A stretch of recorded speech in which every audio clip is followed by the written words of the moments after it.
आजकल ज़माना बदल रहा है। पहले लोग मुसलमानों की, उनके वोट की बात करते थे, अब सिर्फ हिंदुओं की वोट की बात करते हैं, राम मंदिर की बात करते हैं। नहीं, मैंने जब 2014 में नरेंद्र मोदी भारत के वज़ीर आज़म बने, मैंने अपनी स्पीच में कहा था कि मैं आपको एक चीज़ की मुबारकबाद देता हूं कि आपने इस मिथ को तोड़ दिया, मुस्लिम वोट बैंक के। मुस्लिम वोट बैंक का एक मिथ है, ये एक अफसाना है जो कभी हकीकत से ताल्लुक़ रहा नहीं उसका। इस देश में हमेशा से ही मेजॉरिटी वोट बैंक रहा, मगर मुसलमानों को एक दिल फरेब और बहुत सी खूबसूरत बातें, आपका वोट बैंक। अरे भाई, तुम्हारा वोट बैंक ही नहीं है कभी। अगर आपका वोट बैंक होता तो फिर कितने एमपी जीत पाए पॉपुलेशन के लिहाज से। और नरेंद्र मोदी ने तो अब मुसलमानों को पॉलिटिकली मार्जिनलाइज कर दिया। वो बात भी नहीं करते मुसलमान वोट के बारे में, किसी को टिकट भी नहीं देते, उनके पास एक मुस्लिम एमपी भी नहीं है, एक मुस्लिम मिनिस्टर भी नहीं है। तो ये सच्चाई है कि अब उनको ज़रूरत भी नहीं है बीजेपी को, बिल्कुल मार्जिनलाइज करके रख दिया पॉलिटिकली, सोशली मुस्लिम माइनॉरिटी को इस देश में। लेकिन तेजस्वी यादव बात कर रहे हैं आजकल, वो कह रहे हैं माई के साथ बाप भी। नहीं, वो उनका तरीक़ा ये है कि यादव ही मुख्यमंत्री बनेगा और मुसलमान चेला बन के रहेगा। वो सिर्फ वाई में बिलीव करते, एम को सिर्फ इस्तेमाल करते सत्ता में आने के लिए, उसके बाद एम तो दूर रहता। लेकिन बिहार में तो आप गए थे, वहां आप एमएलए छोड़ के चले गए। वहां पर हमारे एमएलएस को आरजेडी ने खरीद लिया। 5 हमारे एमएलए जीते थे। हम लोग 4 साल मेहनत किए और 5 एमएलए सीमांचल, जो भारत का सबसे बैकवर्ड एरिया है, वहां से हमारे एमएलए जीत कर आए। तो लालू जी की कोशिश शुरू दिन से ये थी, मैं आज कह रहा हूं, वो जेल में थे, मुझे फोन करते थे, मैं फोन नहीं उठाता था उनका। कई लोग बाहर में लोग बोले कि अच्छा अपने फोन से मत करिए, बोले आप क्यों नहीं बात करना चाह रहे। मैं भाई, मेरा फोन सारी दुनिया सुनती है, मैं क्यों बात करूं, जेल में कोई आदमी है।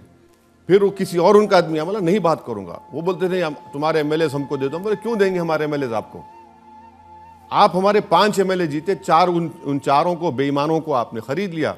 और खरीद के सीमांचल को आपने क्या किया, कुछ नहीं फायदा किया सीमांचल का। अब क्या हो रहा है, अब उनके पास सत्ता चले गई। अब तेजस्वी को बताना पड़ेगा कि हाउ डू यू फील। मजा आ रहा है आपको अभी? तेजस्वी क्या गलती है, चाचा ने पलटी मारी है। मैं सिर्फ 19 सीट लड़ता हूं तो मैं वोट काटने वाला बन जाता हूं, और आप बीजेपी को 2-2 मरतबा सत्ता दे देते हैं, तो आप राजा हरिश्चंद्र हैं। आप बताइए क्या है ये कितना पॉलिटिकल ऑपोजिशन क्या है? इससे एक बात साबित होती है कि कोई भी नहीं चाहता इस देश में कि मुसलमानों की कोई पॉलिटिकल लीडरशिप बने। देखिए, कितने सारे लीडर हैं, जैसे ममता बनर्जी हैं, उनके बारे में तो माना जाता है कि वो मुसलमानों की खैर ख्वाह हैं। मैं समझ रहा हूं आप कहां लेकर जा रहे हैं मुझे, मगर आप फिक्र मत करिए, मैं उस जवाब दूंगा जब आप लेकर जाएंगे मुझे। तो ये बिल्कुल सही है। आप और हम कभी मालदा, मुर्शिदाबाद चले जाएंगे, वहां पर आप जाकर देखेंगे जो जमीन में पानी है, WHO लिमिट से ज्यादा आर्सेनिक उसमें है।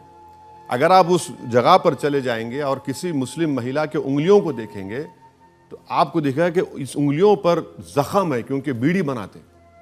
अब मुझे बताइए फिर सेकुलरिज्म के माने क्या है? ये क्या सेकुलरिज्म कर रहे हैं आप? कितना शेयर है आपके गवर्नमेंट एम्प्लॉयमेंट में? तो यही तो मुस्लिम कम्युनिटी को समझना है कि भाई आप सिर्फ इस्तेमाल हो रहे हैं और आपको अपनी लीडरशिप को बनाना है। लेकिन वहां तो लोग एन ब्लॉक वोट देते बिल्कुल देते हैं, बिल्कुल देते हैं, वही तो देते हैं, क्योंकि उनके पास ऑप्शन भी नहीं है। और उनको लगता है कि कांग्रेस और सीपीएम भी कुछ नहीं करी, लेफ्ट फ्रंट की गवर्नमेंट थी, मगर वहां पर जो social, economic, health indicators Bengal के मुसलमानों के बहुत खराब है। इसमें कोई डिनाई नहीं कर सकता, डेटा है उसका। और आप बजट क्या देते हैं, बजट भी बिल्कुल कम देते हैं, मगर मुसलमानों को सिंबॉलिज्म बहुत पसंद। अब रमज़ान आएगा तो चीफ मिनिस्टर अपने सर पर पूरा बांध कर आकर बैठकर बिस्मिल्लाहिर्रहमानिर्रहीम, और हम खुश। अरे उसने बिस्मिल्लाहिर्रहमान कह दिया। अरे भाई, बिस्मिल्लाहिर्रहमानिर्रहीम तो हो रहा, मगर तुम्हारा क्या और बिस्मिल्लाह हो रहा है, उसकी फिक्र ही नहीं है। तो ये चीज़ें हैं। तो आप वोट के तौर पर इस्तेमाल तो कर रहे हैं, मगर उनको कुछ फ़ायदा तो पहुंचाइए। आप फ़ायदा नहीं पहुंचा रहे। अब आप देखिए वो जो वहाँ गड़बड़ चल रही है, शाहजहां शेख। बिल्कुल, आप क्यों ऐसे लोगों को प्रमोट करते हैं? आप क्यों उनको आगे लेकर आ रहे हैं? अब बीजेपी को मौका मिल गया कि हिंदू मुस्लिम कर दिया, जबकि शाहजहां शेख के दोनों साथी हिंदू हैं।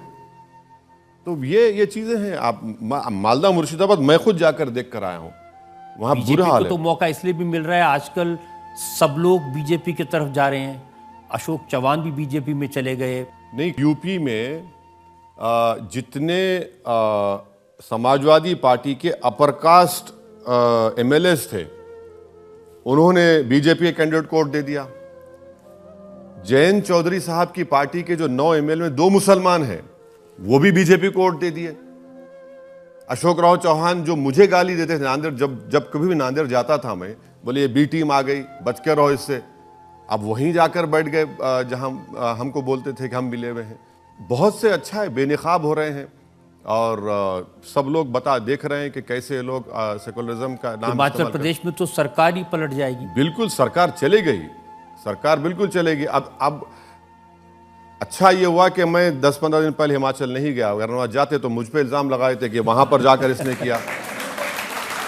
इनके ही एमएलए चले जा रहे हैं, क्रॉस वोटिंग कर रहे हैं और गैर जरूरी के अभिषेक मनु सिंघवी साहब को उन्होंने हरा दिया। बेहतरीन लॉयर, आपने उनको हरा दिया वहां पर। यही इनकी गलती है।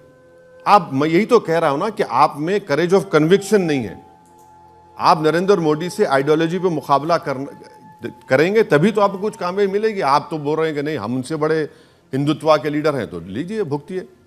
जाटों का लीडर रहेगा, ठाकुरों का रहेगा, ब्राह्मणों का रहेगा, यादवों का रहेगा, कुर्मियों का होगा, कुशवाहा का होगा, मराठाओं का होगा, दलितों में 2 बरादरियों का होगा, ओबीसी का नेता होगा।